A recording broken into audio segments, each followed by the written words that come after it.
Hi everyone, Louise here with my 144 topics. It's a bit breezy and crazy out there, so you might hear the walls rattling, which is cool. So today I'm talking about food additives. So yeah, just really about food additives. So really we've had so many additives added to our food. So really post Second World War, with additives sort of started being added to our food.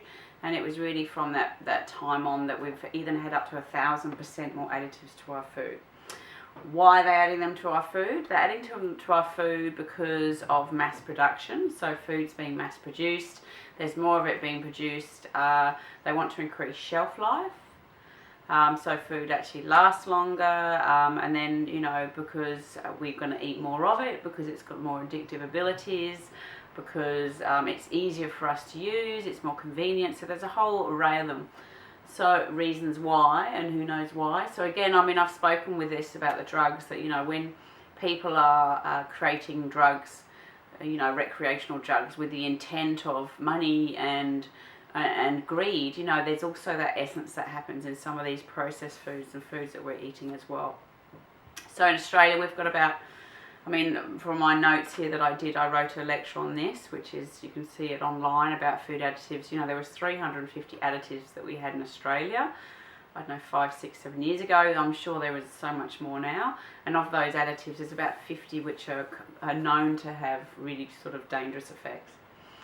So the other concern I have with food additives as well is the effect that, even though they might be tested, and when people are testing them and how that's actually making people feel, that's fine.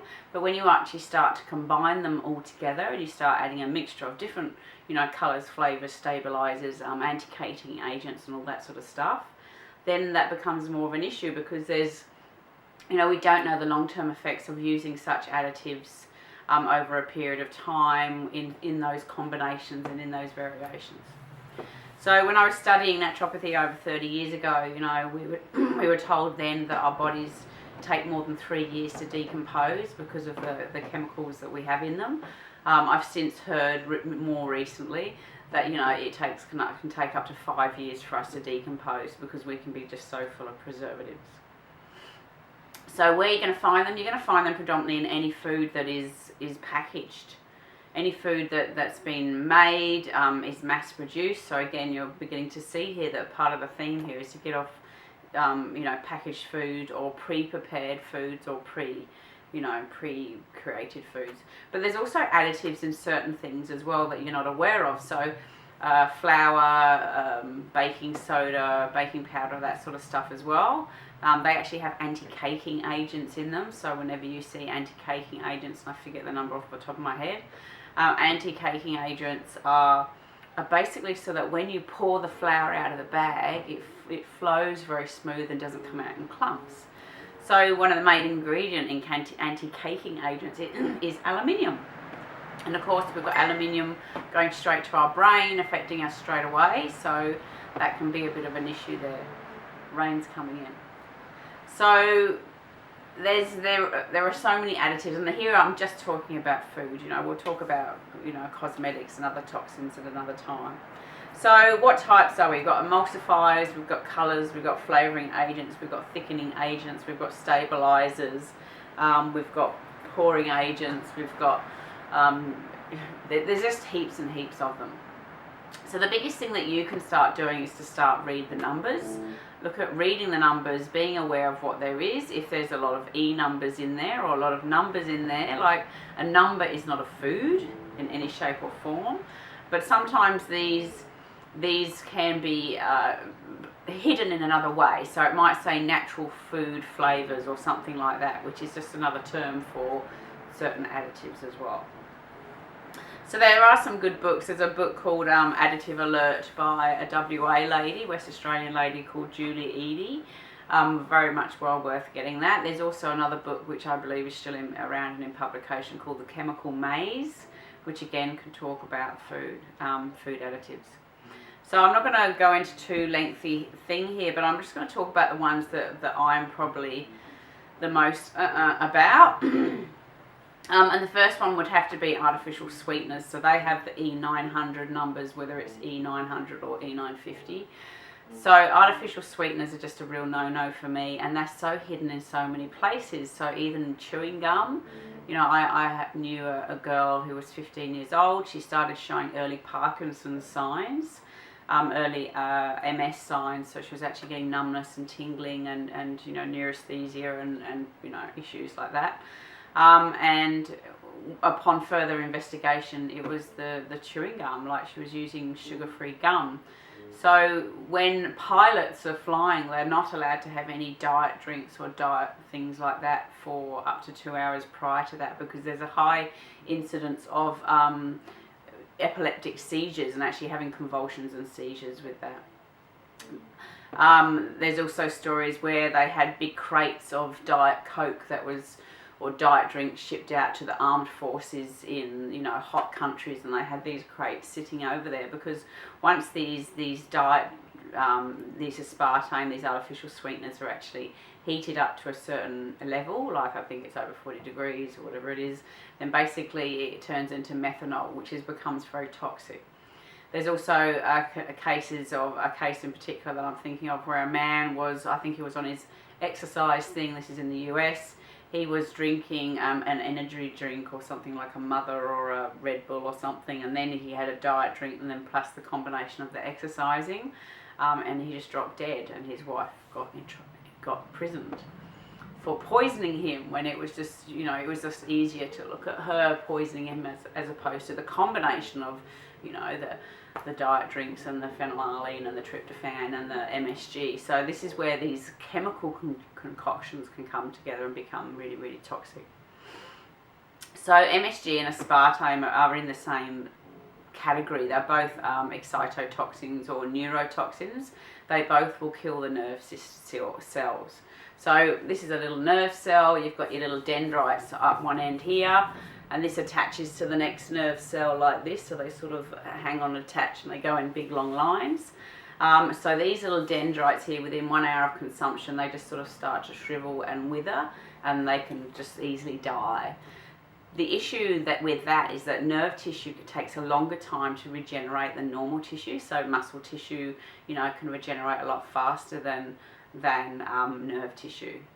So, you know, the earlier you can address any nervous system implications or problems or disorders or dysfunctions, the better, because of the time that takes for that to heal. So, of course, seeing kids drinking diet drinks, you know, MSG, aspartame, artificial sweeteners, you know, there's a whole array of them. You know, even other substitutes, xylitol, I personally don't like them. You know, sugar is sugar. Either learn to reduce it or find other natural, healthier options, which is another talk for another day. But just try and get yourself off all diet stuff, get yourself off all diet things, and just, you know, where it's like low fat, low sugar. You know, I've seen the stevia, you know, fizzy drinks where they're still like 60, you know, 35% stevia and the rest is still aspartame. So it is highly addictive. You'll find people who tend to drink Coke or Diet Pepsi and all that sort of stuff actually find it really hard to give up because it is hugely addictive, and it's made to be addictive. So MSG is in the same category. It's both a neurotoxin, excitotoxin, and it's everywhere. Like, it's really everywhere. So MSG numbers, you're looking at 625, 626, 635, so it's 62, 63, 620, 630, up to 620 to 640 basically, as a general rule. And again, it's in everywhere. It's in flavoured chips, and it can be very easily disguised and hidden. So, you know, chemical companies and industries and the food industry, we spoke a bit about the food industry before, but the fact that, you know, their vested interest is to find ways to make these foods more addictive. So really the only way that you can sort of learn to overcome that is to just stop buying them, like stop eating them. You know, I would probably buy a packet of shapes for the kids, I don't know, once or twice a year if they have a party or Christmas or something. But apart from that, don't buy it. Like, start reading the labels, start being aware of what you're eating and what you're putting into your mouth. So I don't want to go too lengthy into this, but the other food additives that I will talk about, so we've got MSG, aspartame would be probably my top 10. So food colours would be another one as well. I've had clients in the past who have severe, almost anaphylactic reactions just from having tartrazine, which is the yellow food colouring. And you find that, so you're buying a natural juice icy pole, or you're buying, even custard or something like that, thinking that it's pretty healthy, there's not much in it, and of course it's pretty much laced with that. So the other thing with food additives is they can be linked to behavioural issues, they can be linked to psychological, mental health issues, they can be linked to even things like autism or hyperactivity. So, and it's an individual thing. You can't really say that one thing does one thing. Like, we're all different, we're all individuals, so we all get affected in different ways by different things.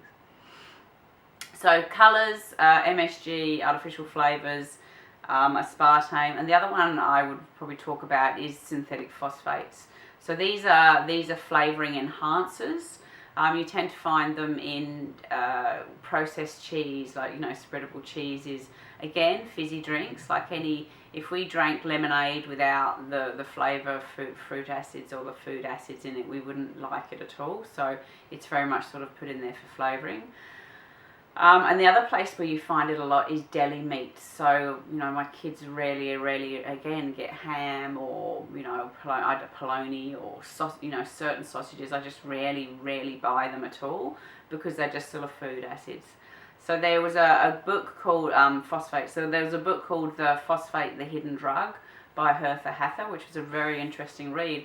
And they basically did some trials and studies where they had children, like problem teenagers, and they put them on a phosphate-free diet, so getting off all types of synthetic phosphates as well. Like natural phosphates aren't the same as synthetic ones.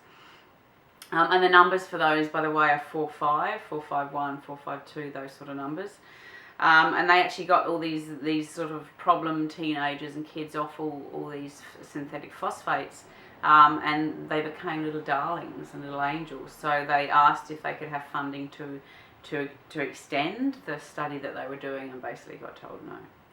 And again, kids started having their, the little boy sausages and the little Frankfurter things, like they're just really full of it. They're really full of it. And it's actually very hard to try and find deli meats and bacon, like bacon's another one, like that isn't dipped and laced with synthetic phosphates. So the thing about the synthetic phosphates is that it can have a delayed response. So, you can eat it now and everything's okay, and then 2 days later suddenly this sort of aggressive, crazy behaviour can come out, as opposed to, kids eating something and then going Fruit Loop. So when I had the kids on the farm, they didn't get a lot of this food. We were growing our own food. We were pretty self-sufficient. But anyway, I remember the kids got a packet of cheezels, or someone bought them a bag of cheese balls or whatever they were, and they ate them, and like 2 of the kids were just peeing off the walls, like jumping around, crazy, almost, crazy. So, you really want to consider that. If you're raising children, just be mindful of what you're feeding them. And if they're eating a lot of this food all the time, it's very hard to know that unless you actually take yourself away from it. Whereas my experience is I'm very mindful of what I'm feeding my children, so when they do take it, bang, you can see the reactions. So anything else I can add about food additives? Yes, there's many of them. There's many types of them. There are certain ones that we have in this country that are banned in other countries. The one that comes to mind is the barbecue flavouring. So, barbecue flavoured chips. I don't ever buy anything barbecue flavoured. And some of the additives, do come from beetles, anuses or whatever it is, which, I think that's a lot better than something that's chemically made. So yeah, if you ever want any help trying to work out what's happening with yourself or any part of your family member, I do something called a radionic hair analysis, where I can actually do a full analysis and look at what things are affecting you, what types of foods are affecting you, and what to be best to be doing. Apart from that, just really start getting off the packet foods. Start reading labels. Like, it's really important that you start reading labels. Know that your body is really precious. Know that you are really important, and that your body is truly precious. We only get this one body. Really honour it and look after it and care for it, because we don't get another one in this lifetime. and just start tuning into your body and allowing your body to guide you as to what you're feeling and to be drawn to food that are healthier. And in doing that, just start questioning what you're putting into your mouth and just be mindful of that. You know, every now and again, it's okay. Like, it's okay, though. And you know, and I have met people who have been so healthy, I've felt like saying to them, like, just go and eat pizza and chocolate for a day, because they're too, you know what I mean, too strict with it all. So, you know, just be a bit lenient with it. Just do the best you can and keep trying to substitute for healthier options as much as you can.